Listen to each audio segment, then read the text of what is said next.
was a sunny morning in Ouagadougou in May 2025 when Ibrahim Traoré received a call from his international advisor, Dr. Alonso Ouedraogo.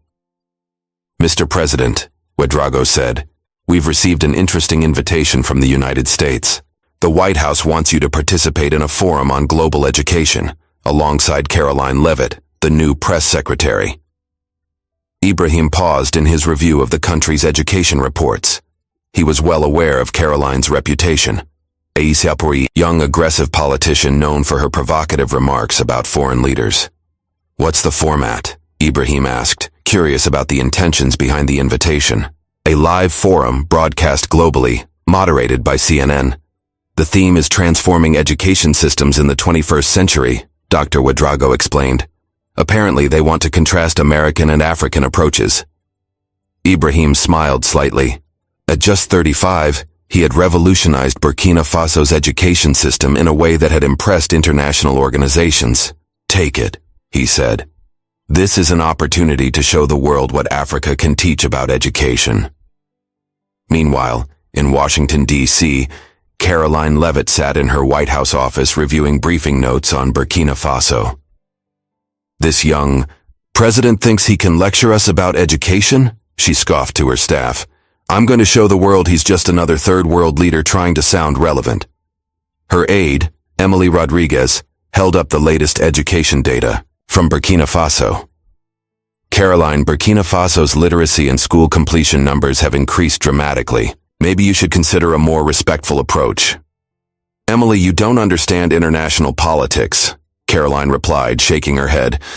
"These African leaders inflate numbers to seem competent. My job is to expose the reality." The forum was scheduled for Thursday. Two completely opposite views on education were heading for a showdown no one expected. In the days leading up to the event, President Ibrahim Traoré immersed himself in detailed preparations.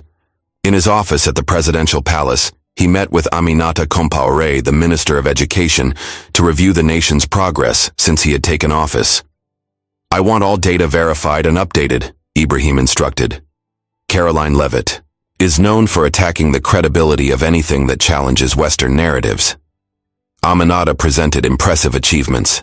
Literacy rates have increased from 29% to 78% in just 3 years. We've built 2,147 new schools. We've implemented digital education in 95% of institutions. We've established 23 technical universities. The results speak for themselves. President Ibrahim nodded, but he knew that statistics alone wouldn't be enough. "We need real stories," he said. "I want students who've benefited, teachers whose lives have changed, and communities transformed through education." Meanwhile in Washington, Caroline Leavitt was digging deeper, but with a very different goal in mind. "I want dirt," she told her research team. "Educational deficiencies, illiteracy, anything that proves this African kid doesn't know what he's talking about. A country that barely has electricity can't lecture America about education." Her aide, Michael Thompson, warned, "Caroline, be careful. Ibrahim Traoré has recognition from both UNESCO and Harvard for his educational innovations. Attacking him without a solid basis could backfire." "Michael, trust me," Caroline replied arrogantly. "I've destroyed arguments by politicians much smarter than this African." At CNN headquarters, Anderson Cooper was preparing questions that promised to set the forum ablaze. "We want substantive debate," he told his staff. "Real, intellectual confrontation, not empty diplomacy." The stage was set for one of the most explosive educational forums in American television history. On the evening of May 22, 2025, international anticipation filled the air.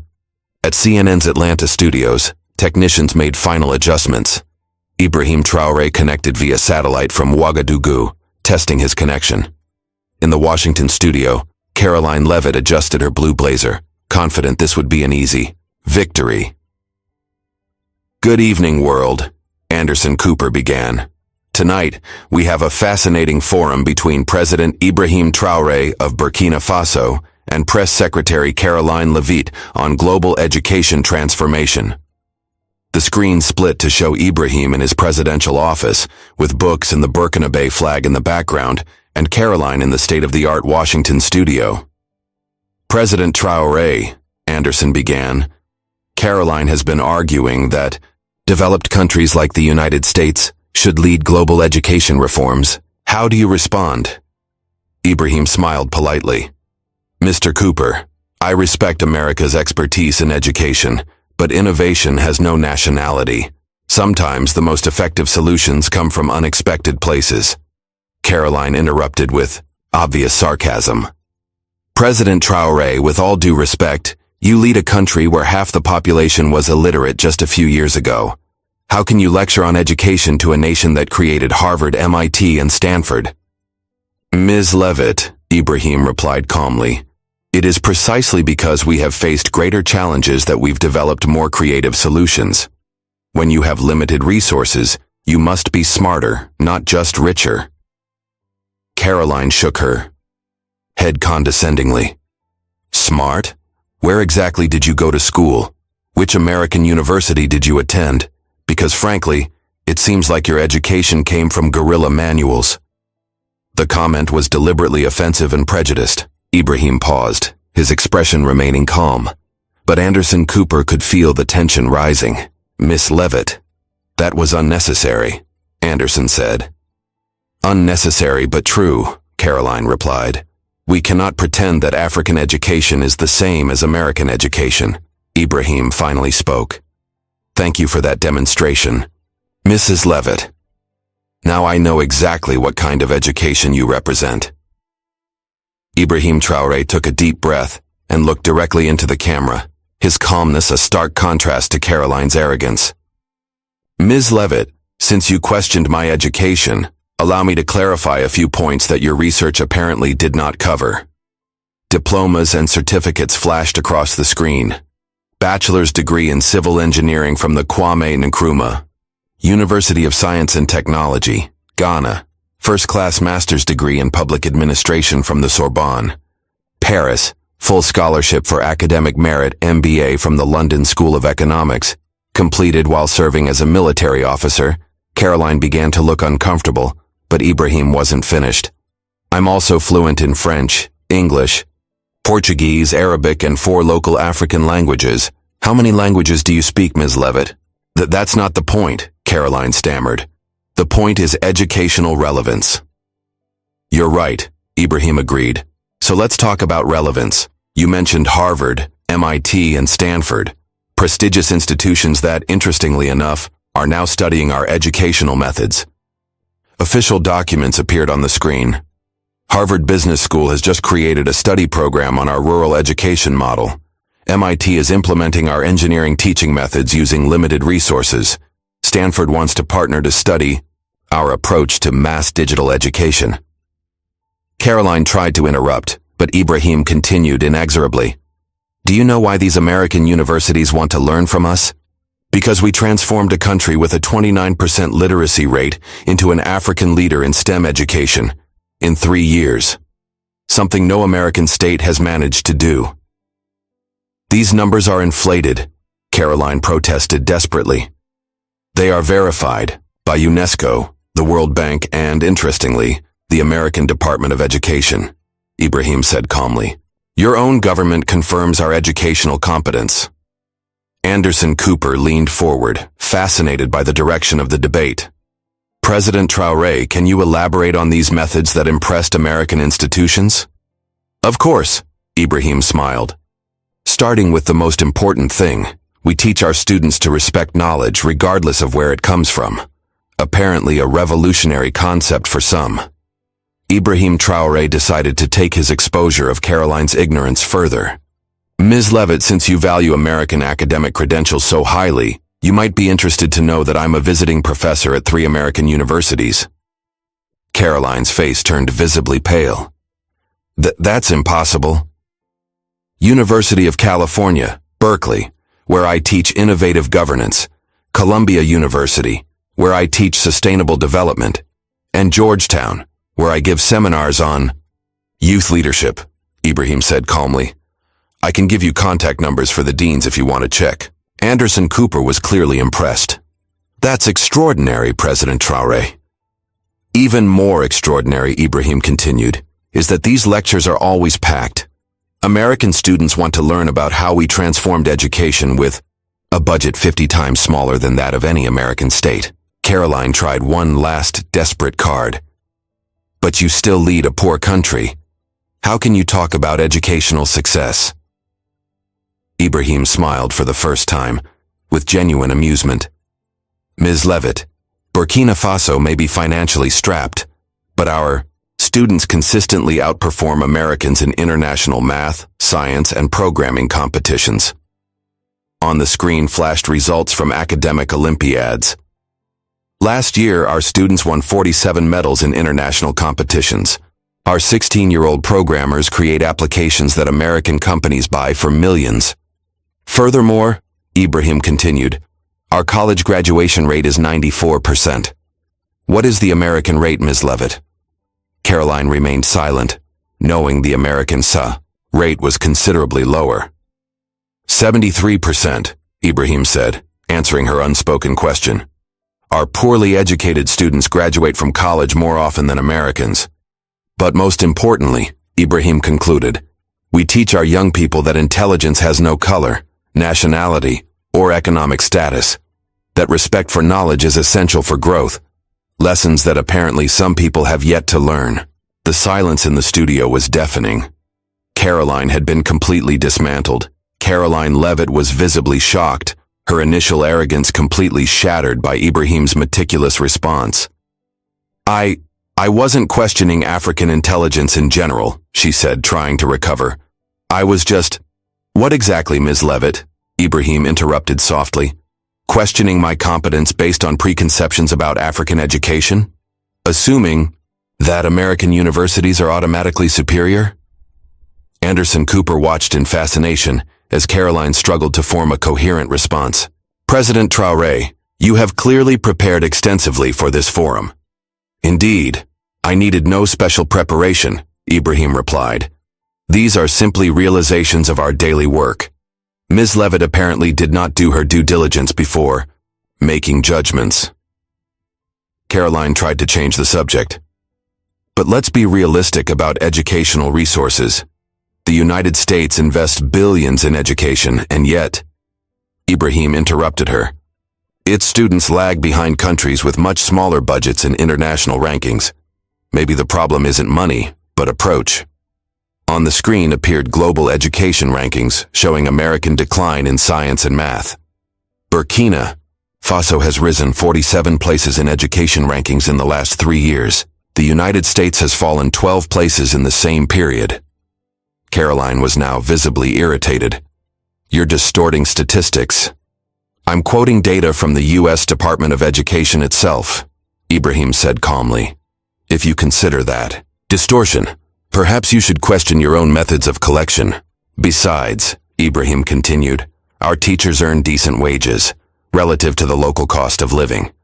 They can focus on teaching instead of working 3 jobs to survive. Seemingly a revolutionary concept. Anderson Cooper asked a question that Caroline clearly wasn't expecting. Ms. Leavitt, how do you respond to these points about educational efficiency? She remained silent for several seconds before murmuring, we would need to analyze this data in more detail. Of course, Ibrahim said gently. Careful analysis is always wise, before making public judgments. Caroline Leavitt's awkward silence echoed around the studio as Ibrahim Traoré patiently awaited her next response. Anderson Cooper, sensing the need to keep the forum moving, asked another question. President Traoré, what advice would you give to education systems struggling with limited resources? Ibrahim looked directly at Caroline before answering. The first piece of advice is to never underestimate the capacity for innovation when resources are limited. Necessity forces creativity in ways that abundance never can. Our teachers developed teaching methods using cell phones when we didn't have computers. They created science labs with recycled materials when we couldn't afford expensive equipment. These solutions are now being studied by wealthy universities. Caroline finally attempted to answer. But surely you agree that adequate resources improve educational quality? Of course, Ibrahim agreed. But resources without vision are wasted. Vision without resources forces innovation. The ideal combination is to have both. But if I have to choose, I prefer vision. Ms. Leavitt, Ibrahim continued, your initial question about where I went to school reveals something important, a tendency to measure competence by institutional prestige rather than actual results. Anderson Cooper leaned forward. Can you elaborate on that?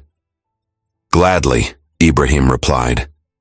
Harvard is great because it produces results, not because it has a famous name. If a rural school in Burkina Faso produces better engineers than Harvard, then it deserves respect. Prestige should follow performance, not precede it. Caroline attempted a weak defense. But tradition and reputation matter in education. They matter in perpetuating the status quo, Ibrahim said. Innovation comes from questioning traditions, not blindly worshiping them.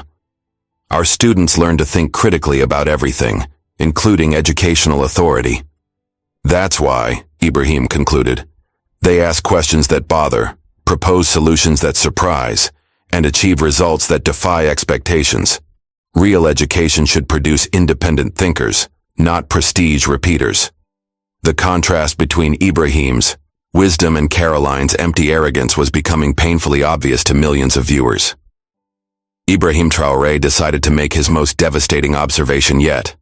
Miss Leavitt, there is something I should share that might explain our conversation today. Caroline looked nervously, sensing another embarrassing revelation. Last month, I was invited to speak at the annual Conference of American Presidents on educational innovation in resource-constrained settings. Do you know who organized the event? Anderson Cooper was visibly curious. Who organized it, President Traoré? The United States Department of Education, Ibrahim said calmly. Apparently, they value our educational expertise more than their own press secretary. Caroline was visibly mortified. That can't be right. I can provide you with a confirmation email from Secretary of Education Miguel Cardona if you'd like, Ibrahim offered. He specifically mentioned interest in our accelerated literacy methods and rural STEM education. More interesting still, Ibrahim continued, 3 American universities have requested permission to send delegations to study our methods on site, including one you mentioned, MIT. Official letters from the universities appeared on the screen. MIT wants to understand how we teach advanced engineering using minimal resources. Harvard is interested in our youth leadership programs. Stanford wants to copy our inclusive digital education model. Caroline tried desperately. But that doesn't mean you're superior. I never said we're superior, Ibrahim corrected gently. I said we're different, that we face unique challenges that have developed unique solutions, that valuable knowledge can come from anywhere. True educational superiority, Ibrahim concluded, would be to recognize that learning is a two-way process. America can teach us a lot. We can teach something too. Arrogance prevents both sides from growing. Anderson Cooper shook his head in admiration. President Traoré, that is a remarkably mature perspective on international educational cooperation. It is a necessary perspective, Ibrahim replied. In the 21st century, no country can afford to ignore useful knowledge, regardless of its geographical origin. Having been completely intellectually dismantled, Caroline Leavitt was silent for long moments. Anderson Cooper was about to close the forum when she finally spoke, her voice noticeably different. President Traoré, I must apologize. Ibrahim looked surprised for the first time that evening. It is not necessary, Ms. Leavitt. Yes, it is necessary, Caroline insisted, clearly struggling with her own humility. I came to this forum with terrible preconceptions about African education. I assumed that American knowledge was automatically superior. I was completely wrong. Anderson Cooper watched this unexpected turn of events with fascination. What changed your perspective, Miss Leavitt? Every fact President Traoré presented shattered my assumptions, Caroline said honestly. I cannot argue with concrete results. I cannot pretend that my ignorance was justified. Ibrahim leaned forward, genuinely interested. Ms. Leavitt, admitting error takes courage. That is admirable courage. Caroline laughed bitterly. This is a well-deserved humiliation. I represent the American government, and I have demonstrated complete ignorance of significant educational innovations. But now you know, Ibrahim said gently. Knowledge is a process. No one is born knowing everything. Caroline took a deep breath. President Traoré, I would like to make a formal request on behalf of the American government. I invite you to present Burkina Faso educational methods to our state secretaries of education. Anderson Cooper was clearly impressed. That is extraordinary, Ms. Leavitt. It is necessary, she replied. If Burkina Faso has developed solutions that American universities want to study, our policymakers need to learn as well. Ibrahim smiled genuinely for the first time. It would be an honor to share our experiences, Ms. Leavitt. Education improves when we share knowledge rather than defend it. There is more, Caroline said. I would like to propose an exchange program between American and Burkina Faso educators. Real, two-way learning. Now you are speaking like a true educator, Ibrahim replied, clearly pleased with Caroline's transformation. 6 months after the forum that shocked the education world, the fallout was still spreading globally. Caroline Leavitt was in Ouagadougou, leading the third American delegation of educators to study Burkina Faso methods. I never imagined I would be here learning about education, she said in an interview with CNN. But this country has lessons that the whole world needs to hear. The exchange program had become an international model. 23 countries had requested similar programs. Dr. Wedro told Ibrahim, Burkina Faso has become a global benchmark for educational innovation. Ibrahim was in his office reviewing proposals for partnerships when Aminata Compaoré walked in with some impressive statistics. Sir, we have received 847 requests from international universities to study our methods. Our educational influence has grown 500% since the forum. The most important thing, Ibrahim said, is that we are proving that educational cooperation benefits everyone. America is improving its rural methods using our techniques. We are advancing our research with American technology. Caroline had become a fierce advocate for African education. My initial ignorance was embarrassing, she said in a speech, at Harvard, but it taught me that arrogance is the greatest barrier to learning. The impact spread beyond education. Other sectors in the United States began to question assumptions about African capabilities. A political analyst said, Ibrahim opened doors for genuine cooperation. One quiet evening, Ibrahim walked through the palace gardens with Ajara. You changed global perceptions about African education, she said. I didn't change perceptions, Ibrahim corrected. I just showed you a reality that already existed, a world you were willing to see. And Caroline? Ajara asked. She proved something important, that intelligent people can acknowledge mistakes and grow. That is more valuable than never making mistakes. A year later, Caroline published a book, Lessons from Burkina Faso, How Humility Transformed My Educational Vision. It became an international bestseller. Ibrahim Traoré taught me that true education begins with acknowledging what we don't know, she wrote in the dedication. Your response not only defended your country, it educated the world.